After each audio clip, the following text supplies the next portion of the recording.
Dr. Ofer Grosbard. He's a clinical psychologist and the author of The Cultural Code. It's part of a series published by Ben-Gurion University. So thanks for being with us here. Look, thanks for inviting me. Clearly a big national trauma that we're all undergoing here today. And I hear many people saying they're trying to find hope. You know, they're seeking for something to grasp onto. And for many of them, it's these reunited families, or at least the parts of them being reunited out of Gaza. But how do you explain to an international audience right now just what we're experiencing in Israel and what kind of hope we can look for? First of all, seeing all the Israelis are united now, it's a great hope. You know, it wasn't always like this, that all the Israelis are united. A lot of conflict here, internal conflicts, and now, at this moment, everyone is united. It's amazing to see it in Israel, in the streets, with the flags, and everyone with the families of the victims. It's amazing to see it in Israel. The nation is united.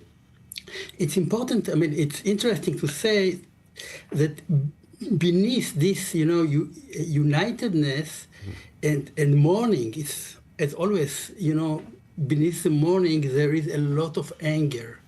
And Prime Minister talked about it today nicely. It's not just the mourning, but the anger which is waiting to show up, and it will happen. Because, you know, in time of mourning, you don't show anger, but later it will come up. But at this moment, it's amazing scene to see all the Israelis united so much, you know. It's really moving.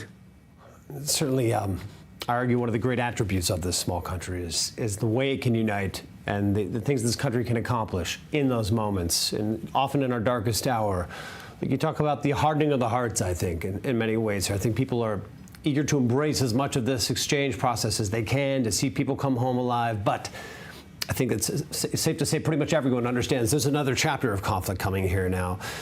Do you think Israel's galvanized in that the hearts are hardened in some way to understand that conflict is still around the corner, looking at the way these hostages have been handed back, looking at the public broadcasting messages coming from their captors in Gaza? You know, if you are talking about the ceremony, I just heard that Gazan children were in the ceremony.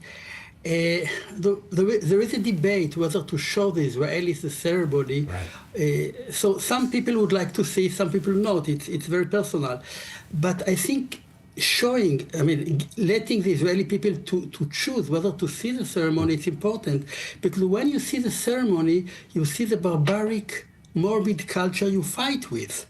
So, and it's not easy to internalize it. And it's important the world will internalize that the war is with Daesh, with a barbaric culture, and without these pictures, you know, of you see Netanyahu with the blood on his face as a devil, and the slogans of keeping the fighting, and the children, Gazan children, raising in this spirit.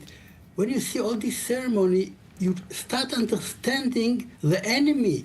And I think it's important for us and for the world, because the internalization of so cruel culture is very difficult for us.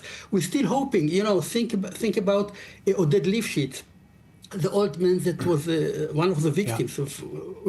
So he was a peacemaker. I mean, he and his wife took the Palestinians and brought them to hospitals, sick Palestinians.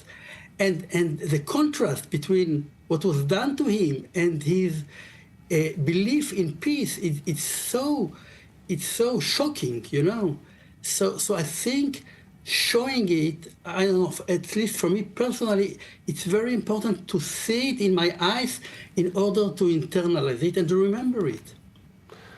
Dr. Ofer Grosbard, thanks for being with us today. It's a good day to get your thoughts here, certainly as looking at the nation, how we're all reacting to such an intense moment in this process, in this war. Appreciate you being with us. Thank you very much.